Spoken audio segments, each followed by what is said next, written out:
Magandang araw, maligayang pagdating sa refleksyon natin ngayon. Kung nasiyahan ka sa aming nilalaman, siguraduhin i-like at i-share ang mga video sa mga taong mahalaga sa iyo. Kailangan nating ipalaganap ang mga babala tungkol sa mga huling araw sa pinakamaraming tao hanggat maaari. Huwag kalimutang mag-subscribe sa channel para hindi mo makaligtaan ang mga susunod na refleksyon. May sandaling hindi sinusukat ng orasan. Isang paghinto sa hininga ng daigdig, isang pagitan sa kasaysayan, isang katahimikan na hindi kawala ng tunog, kundi presensya ng hatol. Ang langit ay tila umatras, ang lupa ay tila nakinig. At doon nagsimula ang kalahating oras ng pangamba. Ang banal na kasulatan ay nagbukas ng lihim na ito. Sa aklat ng pahayag, isinulat, at nang buksan niya ang ikapitong tatak, ay nagkaroon ng katahimikan sa langit na may kalahating oras. Pahayag 8:1. Hindi ito karaniwang katahimikan. Ito ay pahinga ng sansinukob bago ang pagpapakita ng hari. Ito ang sandali kung saan ang awa ay tumigil sa pagsusumamo at ang katarungan ay naghanda sa pagsasalita. Sa loob ng katahimikang ito, ang puso ng tao ay nalalantad. Walang maitatago, walang matatakpan. Ang mga kaluluwa ay nakatayo sa harap ng kanilang sariling kasaysayan. At sa puntong iyon, ang mga salita ni Ellen White ay bumibigat sa hangin ng pag-asa at pangamba. Isinulat niya sa aklat na Ang Dakilang Tunggalian. Di nagtagal ay lumitaw sa silangan ang isang maliit na itim na ulap, halos kalahati ng laki ng kamay ng isang tao. Ito ang ulap na nakapaligid sa tagapagligtas at tila nababalot ng kadiliman sa malayo. Ang ulap, hindi agad liwanag, hindi agad kaluwalhatian. Sa simula, ito'y tila anino, isang babala sa mga hindi handa, isang pag-asa sa mga naghintay. Habang lumalapit ito, ang katahimikan ay lalong nagiging mabigat. Hindi ito simpleng paghihintay, ito ay pagsusuri ng kaluluwa. Ang bawat mata ay mapipilitang tumingin, ang bawat puso ay mapipilitang umamin, walang gitna, walang pag-antala. Sa pagitan ng katahimikan at ng pagdating, ang sangkatauhan ay nahahati, hindi sa salita kundi sa kalagayan ng puso. At doon, sa loob ng kalahating oras na tila walang hanggan, ang tanong ay hindi kung darating siya, kundi kung sino ang makakatayo kapag siya ay nagpakita. Sa simula, ito'y tila walang halaga. Isang maliit na ulap sa silangan, halos hindi pansin, halos hindi pinapansin. Ngunit ang langit ay hindi nagkakamali sa mga tanda nito. Ang katahimikan ay nananatili, mabigat, nagbabantay, naghihintay. At ang ulap ay hindi nananatiling maliit. Dahan-dahan, ito'y lumalaki. Hindi sa bilis na kayang sukatin ng mata, kundi sa katiyakang hindi mapipigilan ng sinuman. Ang bawat sandali ay nagpapalapit dito. Ang bawat tibok ng puso ay nagiging paalala, wala nang babalikan. Isinulat ni Ellen White sa Ang Dakilang Tunggalian, habang papalapit ito ay nagiging mas maliwanag at mas maluwalhati, hanggang sa ito ay maging isang malaking puting ulap. Ang pundasyon nito ay isang kaluwalhatiang parang apoy na tumutupok at sa itaas nito ay ang bahaghari ng tipan. Ang ulap ay nagbabago mula sa dilim patungo sa liwanag, mula sa pangamba patungo sa kapangyarihan. Ngunit para sa marami, huli na ang pagkilala. Ang kanilang mga mata ay nakakakita, ngunit ang kanilang mga puso ay hindi handa. Sa sandaling iyon, ang kaibahan ng panlabas at panloob ay nahahayag. May mga tumitingin sa ulap at nanginginig sa takot. May mga tumitingin at napapaiyak sa kagalakan. Parehong nakakakita, ngunit hindi pareho ang kalagayan ng kaluluwa. Ang ulap na ito ay hindi lamang tanda ng pagdating. Ito ay salamin ng puso. Habang ito'y lumalapit, ang liwanag nito ay hindi lamang nag-iilaw sa kalangitan. Ito'y tumatagos sa konsensya, ang mga lihim na itinago, ang mga kasalanang binalewala, ang mga pagkakataong tinanggihan. Lahat ay unti-unting inilalantad sa liwanag na iyon. At sa gitna ng lumalaking kaluwalhatian, ang sangkatauhan ay nagsisimulang makaramdam ng isang katotohanan na hindi na maitatanggi. Ang oras ng awa ay natapos na, wala ng panawagan. Wala nang babala. Ang ulap ay hindi na paanyaya. Ito ay pagdating. At habang ito'y lumalaki, ang tanong ay lalong lumilinaw. Hindi na kung totoo ito, kundi kung handa ka. Habang lumalapit ang ulap, ang katahimikan ay nagiging salamin. Hindi na ito basta kawalan ng tunog. Ito ay paghahayag ng puso. Sa liwanag na dumarating, ang sangkatauhan ay nahahati. Hindi sa paniniwala lamang, kundi sa katotohanang kanilang pinili habang may panahon pa. May mga mata na napupuno ng takot. Hindi dahil sa liwanag, kundi dahil sa kanilang sariling dilim. May mga puso na kumakabog sa pangamba. Hindi dahil sa kapangyarihan ng pagdating, kundi dahil sa katotohanang kanilang tinanggihan. At sa sandaling iyon, ang mga salita ni Ellen White ay muling nagiging malinaw, mabigat at hindi matatakasan. Isinulat niya sa ang dakilang tunggalian, yaong mga tumanggi sa awa ng Diyos ay makakakita lamang kay Kristo ng isang apoy na nagliliyab. Ang parehong presensya, ngunit magkaibang karanasan. Para sa ilan, liwanag. Para sa iba, apoy. Ito ang sandali kung saan ang kaluluwa ay hindi na maaaring magkunwari. Ang bawat isa ay haharap sa bunga ng kanilang pinili. Walang maskara, walang pagtatago. Samantala may ibang mga matang puno ng luha, ngunit hindi ng takot, kundi ng pag-asa na matagal nilang pinanghawakan. Sa gitna ng lumalakas na liwanag, may mga tinig na halos pabulong, ngunit puno ng katiyakan. Isinulat ni Ellen White sa ang dakilang tunggalian, narito ito ang ating Diyos. Hinintay natin siya at ililigtas niya tayo. Hindi ito sigaw ng gulat, ito ay bulong ng pagtitiwala. Isang pahayag ng mga naghintay, ng mga nagtiis, ng mga nanatiling tapat kahit walang kasiguruhan sa paningin ng mundo. Sa pagitan ng dalawang mundong ito, takot at pag-asa, ang katahimikan ay lalong nagiging makapangyarihan. Walang sino man ang makakatakas sa sandaling iyon. Ang mga tumanggi ay walang maipapakitang dahilan. Ang mga naghintay ay walang pag-aalinlangan. At habang ang ulap ay patuloy na lumalapit, ang katotohanan ay nagiging ganap na malinaw. Ang pagdating ni Kristo ay hindi lamang paghahayag ng kanyang kaluwalhatian. Ito ay paghahayag ng tunay na kalagayan ng bawat kaluluwa. At sa sandaling iyon, ang tanong ay hindi na kung sino ang nakakakita, kundi kung sino ang handang tumingin. Ang katahimikan ay hindi nananatiling walang galaw. Sa loob nito, may paghahanda, hindi nakikita ng mata, ngunit nadarama ng kaluluwa. Habang ang ulap ay lumalawak sa kalangitan, ang sansinukob ay tila humihinga muli, ngunit hindi tulad ng dati. Ito ay hininga ng pagdating. Ang banal na presensya ay hindi dumarating ng nag-iisa. Ito ay sinasamahan ng kapangyarihan na hindi kayang unawain ng tao. Isinulat ni Ellen White sa ang dakilang tunggalian, ang hari ng mga hari ay bumababa sa ibabaw ng ulap, nababalot ng nagliliyab na apoy. Ang mga langit ay nakarolyong parang isang balumbon. Ang lupa ay nanginginig sa harap niya. Ang langit ay kumikilos. Hindi na ito tahimik na saksi. Ito ay nagiging bahagi ng pagpapahayag. Ang mga bituin, ang kalangitan, ang hangin, lahat ay tumutugon sa pagdating ng hari. Ang lupa ay nanginginig. Hindi dahil sa takot lamang, kundi dahil sa presensya ng ganap na kapangyarihan. Sa sandaling iyon, ang tao ay nawawalan ng kontrol sa kanyang kapaligiran. Ang mga bagay na dati matatag ay nagiging marupok. Ang mga bagay na dati permanente ay nawawala. Ang mundo na kanilang kinapitan ay nagsisimulang gumuho sa harap ng kanilang mga mata. At doon, ang isa pang katotohanan ay lumilitaw. Ang tao ay hindi nilikha upang kumapit sa lupa, kundi upang tumingin sa langit. Ngunit para sa marami, huli na ang pagtingin.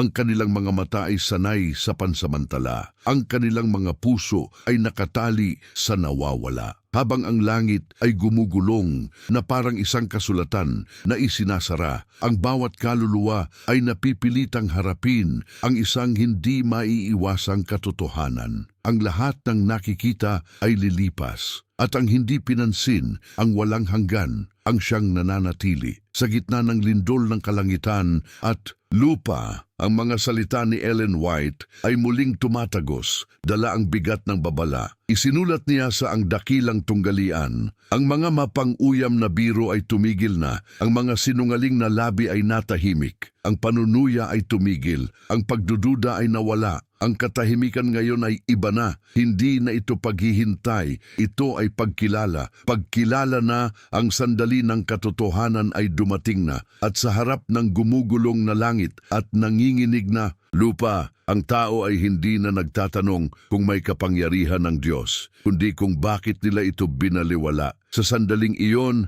ang pagdating ay hindi na maaaring itanggi, at ang langit mismo ay nagpapatotoo, siya ay narito. Sa gitna ng gumugulong na langit at nanginginig na lupa, may isang bagay na hindi mapipigilan, ang tinig. Hindi ito simpleng tunog, ito ay kapangyarihan, ito ay hatol, ito ay buhay at kamatayan. Sa sandaling iyon, ang makatahimikan ay nabasag, hindi ng kaguluhan, kundi ng autoridad. Isang tinig na hindi lamang naririnig, kundi nadarama ng buong pagkatao. Isinulat ni Ellen White sa Ang Dakilang Tunggalian, ang tinig ng Diyos ay naririnig mula sa langit na nagpapahayag ng araw at oras ng pagdating ni Jesus at naghahatid ng walang hanggang tipan sa kanyang bayan. Ang tinig ng Diyos, hindi na ito bulong, hindi na ito paanyaya, ito ay pahayag. At sa pahayag na iyon ang oras ay nagiging tiyak, ang sandali ay nagiging ganap. Ang paghihintay ay nagtatapos. Ang bawat salita ay bumabagsak na parang kulog, ngunit mas malinaw kaysa sa anumang tunog na narinig ng tao. Walang kalituhan, walang pagdududa. Ang katotohanan ay ibinibigay ng buo at sa sandaling iyon, ang sangkatauhan ay napipilitang makinig, hindi dahil nais nila, kundi dahil hindi nila kayang tumanggi. Ang tinig na iyon ay tumatagos sa kalangitan at sa lupa, sa puso at sa konsensya. Walang bahagi ng tao ang hindi naaabot.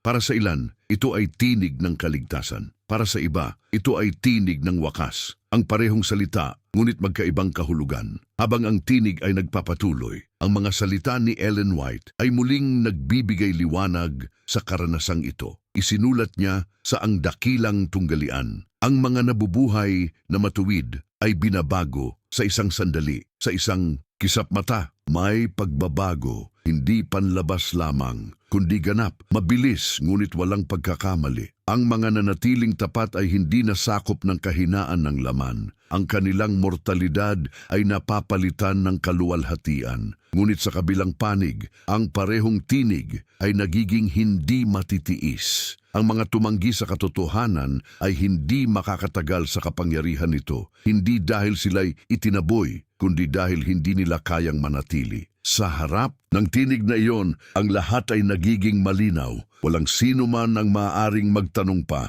walang sino man ang maaaring magtago. At sa sandaling iyon, ang tanong ay hindi na kung narinig mo ang tinig, kundi kung kinilala mo ito noong ito'y marahan pang tumatawag. Sa sandaling ang tinig ay tumunog, ang lupa ay hindi na nanatiling tahimik. Hindi lamang ito nanginginig, ito ay bumubukas. Ang alabok ng mga henerasyon ay gumagalaw. Ang katahimikan ng libingan ay napuputol at ang kamatayan na tila hindi matitinag ay napipilitang sumunod. Isinulat ni Ellen White sa Ang Dakilang Tunggalian, sa gitna ng pagyanig ng lupa, ng kidlat at ng dagundong ng kulog, ang tinig ng anak ng Diyos ay tumatawag sa mga natutulog na banal. Ang tinig ay tumatawag hindi sa lahat, kundi sa mga natulog na may pag-asa. Ang mga taong minsang nagtiis, ang mga nanatiling tapat kahit sa dilim, ang mga hindi nakita ng mundo, ngunit nakilala ng langit. Sa utos na iyon,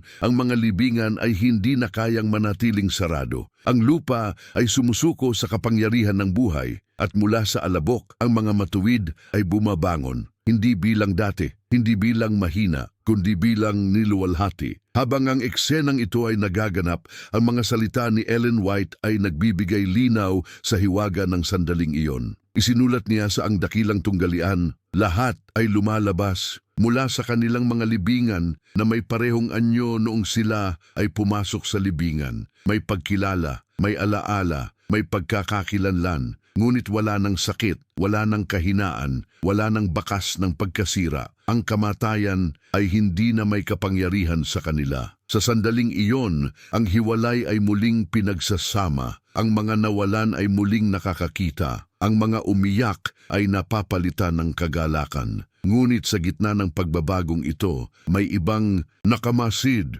mga matang hindi makapaniwala, mga pusong hindi makaintindi. Para sa kanila, ang himalang ito ay hindi pag-asa, kundi paalala ng pagkakataong nawala, ng katotohanang tinanggihan, ng tinig na hindi pinakinggan. Habang ang mga binuhay ay tumitingin pa itaas, ang direksyon ay malinaw, hindi na sa lupa, kundi sa darating na hari. At sa sandaling iyon, ang linya ay lalong tumitindi sa pagitan ng may buhay at ng nananatiling walang pag-asa, sa pagitan ng tumugon at ng tumanggi. At habang ang mga libingan ay tuluyang nawawalan ng kapangyarihan, isang katotohanan ang hindi na maitatanggi. Ang kamatayan ay hindi ang wakas. Ito ay paghihintay at ang tinig ng Diyos ang siyang gumigising sa lahat ng may pag-asa. Hindi lamang ang mga natulog ang tumugon sa tinig. Ang mga buhay, ang mga nananatiling tapat ay hindi nanatili sa kanilang dating kalagayan. Sa sandaling iyon, ang oras ay tila tumigil, ngunit ang pagbabago ay naganap.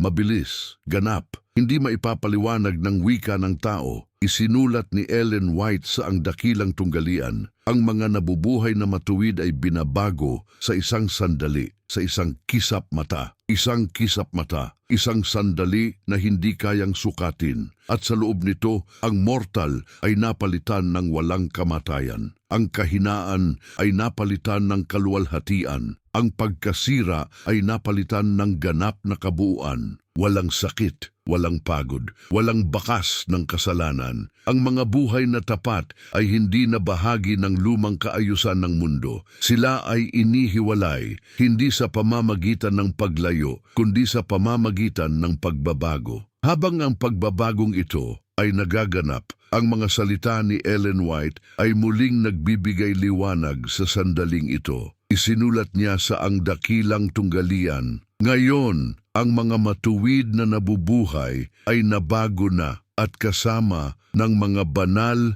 na binuhay muli ay inaagaw pataas upang salubungin ang kanilang Panginoon sa himpapawid." May pag-akyat, hindi bilang pagtakas, kundi bilang pagtanggap. Ang mga nabuhay at ang mga binuhay ay nagkakaisa. Hindi na hiwalay ng kamatayan, hindi na pinipigilan ng panahon. Ang kanilang direksyon ay iisa. Ang kanilang layunin ay iisa. Ang kanilang pag-asa natupad. Sa sandaling iyon, ang lupa ay hindi na kanilang tahanan. Ang kanilang mga mata ay hindi na nakatingin pababa, kundi pa itaas sa kanya na matagal nilang hinintay. Ngunit habang ang mga tapat ay binabago, ang iba ay nananatiling hindi nagbabago. At doon lalong lumilitaw ang pagkakaiba, hindi sa anyo lamang, kundi sa kalagayan ng kaluluwa. Ang mga tumanggi sa katotohanan ay nananatiling nakatali sa kahinaan. Hindi dahil walang kapangyarihan ng Diyos na baguhin sila, kundi dahil hindi nila tinanggap ang kanyang tawag noong may panahon pa. Sa harap ng kaluwalhatian, ang hindi na bago ay hindi makakatagal. At sa sandaling iyon, ang katotohanan ay hindi na maitatanggi. Ang pagbabago ay hindi nagsisimula sa pagdating ni Kristo. Ito ay nagsisimula sa pagtugon sa kanyang tinig bago pa man dumating ang sandaling iyon. At ngayon, ang bunga ng bawat pagpili ay ganap ng nahahayag. Ang ulap ay hindi na malayo. Ang liwanag nito ay hindi na lamang sumasaklaw sa langit. Ito'y bumababa, mas malinaw, mas matindi, mas hindi matatakasan. Sa sandaling ito, wala nang anino na makakapagtago. Wala nang distansya na makakapagpaliban. Ang hari ay papalapit at ang kanyang presensya ay hindi na maaaring itanggi. Isinulat ni Ellen White sa Ang Dakilang Tunggalian, ang hari ng mga hari ay bababa sa ulap na babalot ng nagliliyab na apoy, kasama ang 10,000 tigsa 10,000 at libu-libong mga anghel. Hindi siya nag-iisa, ang kalangitan ay kasama niya. Mga anghel hindi mabilang, mga saksi ng kanyang kaluwalhatian, mga tagapaghatid ng kanyang katarungan. Ang liwanag na nagmumula sa presensyang iyon ay hindi tulad ng anumang nakita ng tao. Hindi ito liwanag na nagbibigay lamang ng paningin. Ito ay liwanag na naghahayag ng katotohanan. Sa harap nito, ang lahat ay nagiging lantad. Ang bawat kaluluwa ay nakatayo ng walang takip. Habang siya ay papalapit, ang lupa ay tila nawawalan ng kabuluhan. Ang mga kaharian ng tao na minsang tila makapangyarihan ay nagiging walang halaga. Ang mga trono ay nawawalan ng saysay. Ang kayamanan ay nawawalan ng kapangyarihan. Sa liwanag ng kanyang pagdating, ang lahat ng pinahalagahan ng mundo ay nawawala. At sa gitna ng tanawing ito, ang mga salita ni Ellen White ay muling nagbibigay diin sa sandaling ito. Isinulat niya sa ang dakilang tunggalian. Sa harap ng kanyang harapan, lahat ng mukha ay namumutla. Sa mga tumatanggi sa awa ng Diyos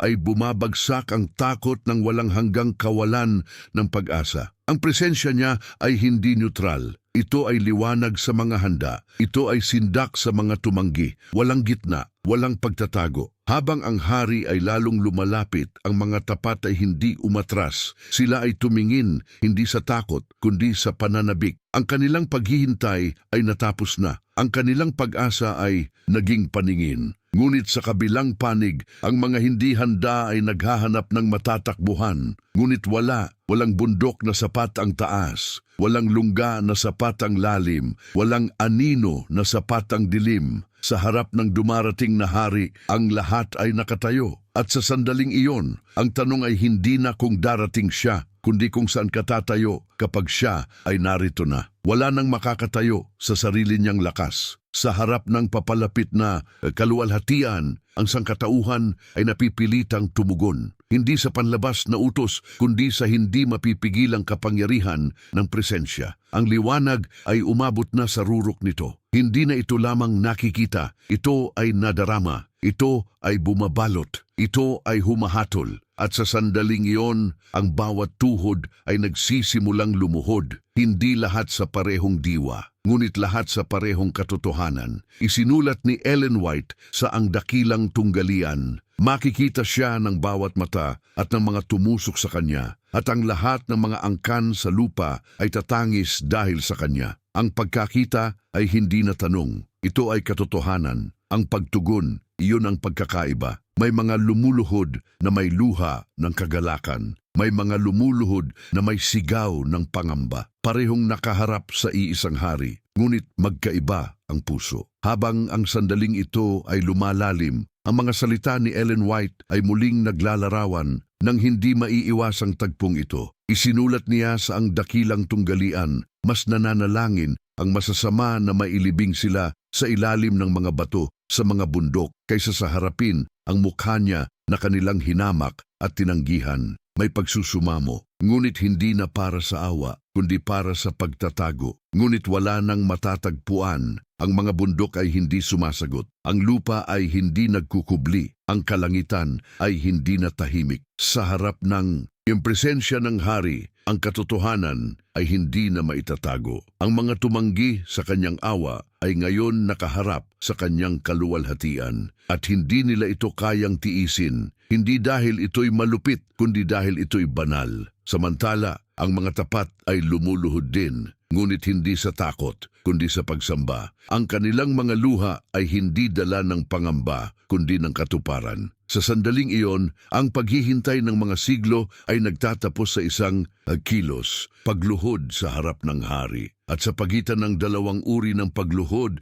takot at pagsamba, ang hangganan ay ganap ng malinaw. Walang sinuman ang nakatayo sa gitna, walang sinuman ang nananatiling hindi pumipili. At sa sandaling iyon, ang tanong ay hindi na kung luluhod ka, kundi kung bakit ka luluhod. Ang liwanag ay umabot na sa sukdulan. Hindi na ito kayang ilarawan, hindi na ito kayang ihambing. Ito ay presensya, ito ay kaluwalhatian. At sa gitna nito, ang mukha ng hari, hindi na natatakpan ng ulap, hindi na malayo, hindi na bahagyang nakikita. Ito ay lantad, ganap. At sa sandaling iyon, ang sangkatauhan ay napipilitang tumingin. Ngunit hindi lahat ay kayang magtagal. Isinulat ni Ellen White sa ang dakilang tunggalian, ang liwanag ng kanyang presensya na sa matuwid ay buhay ay magiging apoy na tumutupok sa masasama. Ang parehong mukha, ngunit magkaibang karanasan para sa mga tapat, buhay, para sa mga tumanggi, apoy. Hindi nagbago ang hari, ang nagbago ay ang puso ng tumitingin.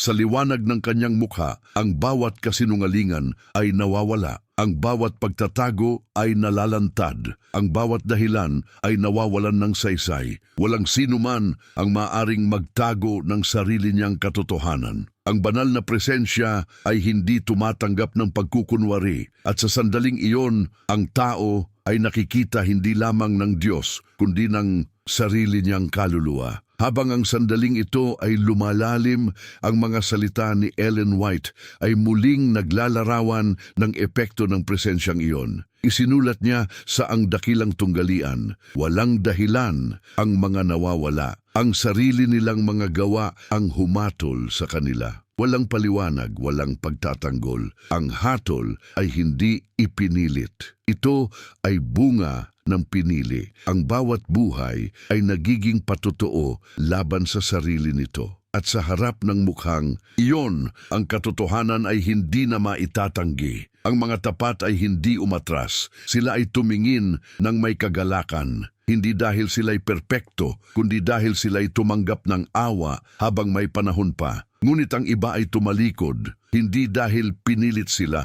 kundi dahil hindi nila kayang manatili sa harap ng kabanalan. At sa sandaling iyon, ang pinakamalinaw na pagkakaiba ay nahahayag. Hindi lahat ay kayang tumingin sa mukha ni Kristo. Hindi dahil siya ay malayo, kundi dahil ang puso ang hindi handa. At sa harap ng mukhang iyon, ang tanong ay hindi na kung sino siya, kundi kung sino ka sa kanyang presensya. Walang martilyo na bumagsak, walang pahayag na kailangang ulitin, walang hukuman na kailangang itatag. Ang hatol ay naroon na, hindi sa anyo ng mga salita kundi sa ganap na paghahayag ng katotohanan. Sa presensya ng hari ang lahat ay malinaw, walang debate, walang pagtatalo, walang paliwanag na kayang baguhin ang nakaraan. Isinulat ni Ellen White sa ang dakilang tunggalian, ang bawat kaso ay napagpasyahan na para sa buhay o kamatayan. Ang pasya ay naganap na, hindi sa sandaling iyon, kundi bago pa man dumating ang sandaling iyon. Ang pagdating ni Kristo ay hindi upang magpasya, kundi upang ihayag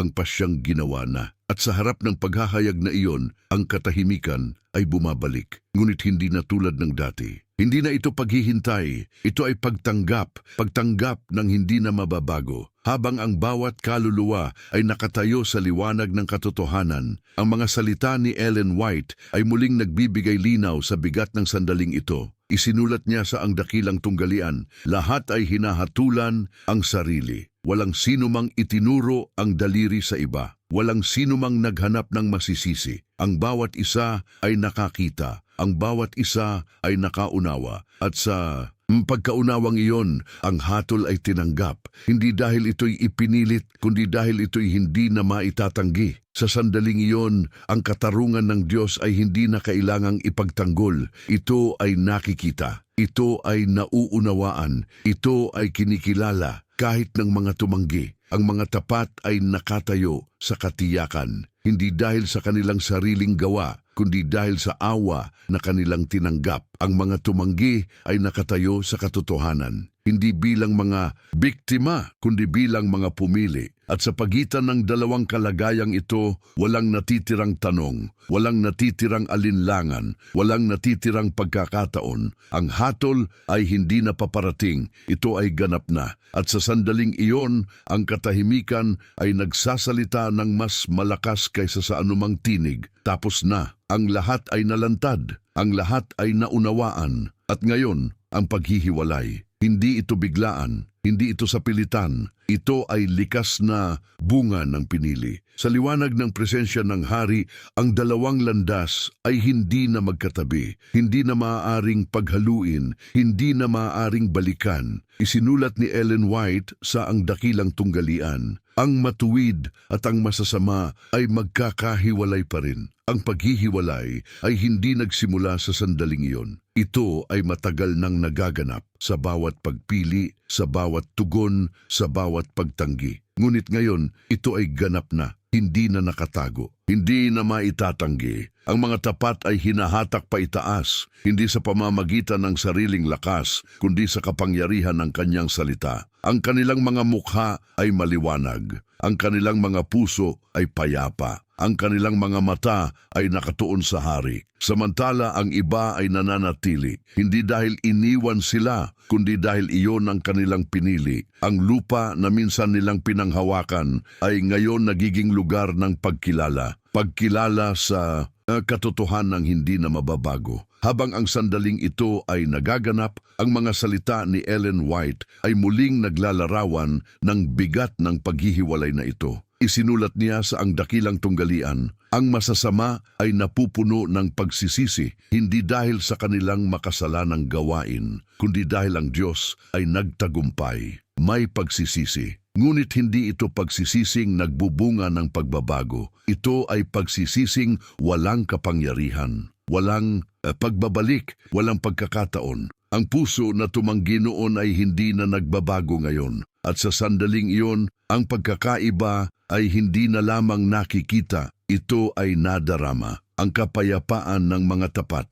ang pangamba ng mga tumanggi, dalawang kalagayan, dalawang wakas, at walang tulay sa pagitan. Habang ang mga tapat ay papalapit sa kanya, ang distansya ay lumalaki para sa iba. Hindi sa pisikal na sukat, kundi sa espiritual na kalagayan. At sa sandaling iyon, ang pinakamasakit na katotohanan ay nahahayag. Hindi ang Diyos ang lumayo, kundi ang tao ang pumili ng hiwalay. At ngayon, ang paghihiwalay ay ganap na. Walang pagbabalik, walang pag-asa para sa pagbabago. Tanging bunga ng pinili. At sa harap ng katotohanan iyon, ang katahimikan ay muling bumabalot. Ngunit ngayon, ito ay wakas. Ang lupa ay unti-unting nawawala sa kanilang paningin. Hindi dahil ito'y biglang naglaho, kundi dahil ang kanilang direksyon ay nagbago, paitaas, palayo sa pansamantala, palapit sa walang hanggan. Ang mga tinubos ay hindi na nakatali sa mundo. Hindi na sila sakop ng kahinaan. Hindi na sila bahagi ng dating kaayusan.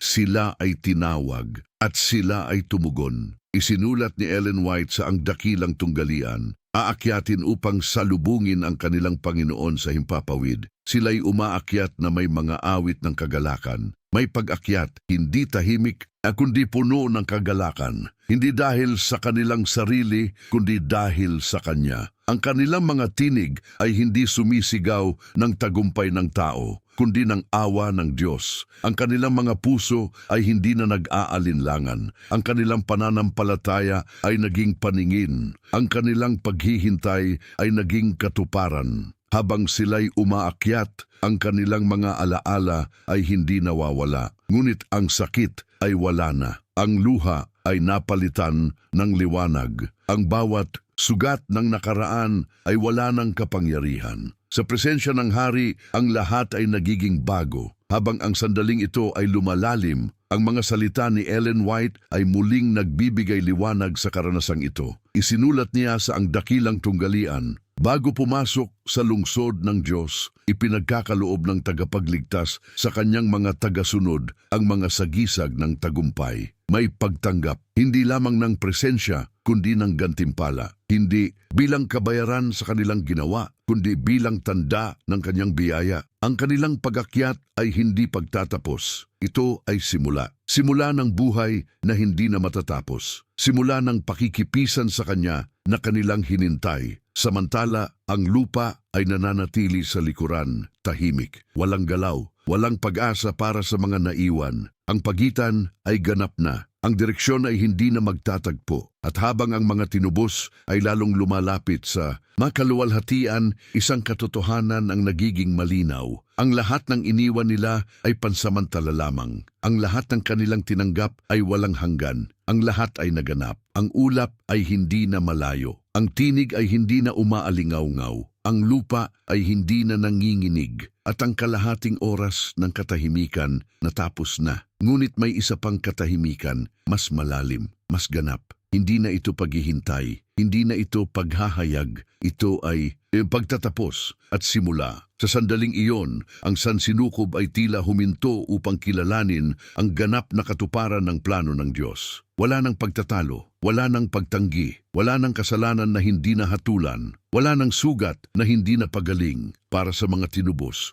Isinulat ni Ellen White sa Ang Dakilang Tunggalian. Tapos na ang malaking tunggalian, wala na ang kasalanan at ang mga makasalanan. Ang tunggalian natapos na, ang mahabang kasaysayan ng paghihirap, ng pagpili, ng pagtanggi at pagtugon. Umabot na sa wakas nito. At sa wakas na iyon, ang katarungan at awa ay parehong nahayag. Walang kulang, walang labis. Habang ang mga tinubos ay nakatayo sa liwanag ng walang hanggang presensya, ang kanilang katahimikan ay hindi kawalan ng tinig. Ito ay kapayapaan, isang kapayapaang hindi pa nila naranasan, isang kapayapaang hindi na mawawala. Samantala, ang mga salita ni Ellen White ay muling nagtatapos sa bigat ng walang hanggang katotohanan. Isinulat niya sa Ang Dakilang Tunggalian, isang pulso ng pagkakaisa at kagalakan ang tumitibok sa malawak na nilikha. Ang sansinukob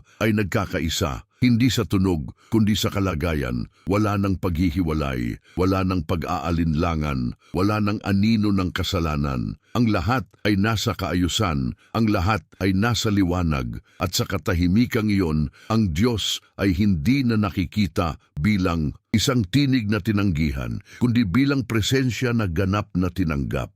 Ang kalahating oras ng katahimikan ay naging saksi, saksi ng paghihintay, saksi ng paghahayag, saksi ng pagdating, at ngayon, saksi ng katuparan. Sa sandaling iyon, ang tanong na minsang umalingaw-ngaw sa puso ng tao ay wala na. Wala ng alinlangan, wala ng takot, wala ng paghahanap, sapagkat ang lahat ay natagpuan na sa presensya ng Hari, at ang katahimikan ay hindi napangamba. Ito ay walang hanggang kapayapaan,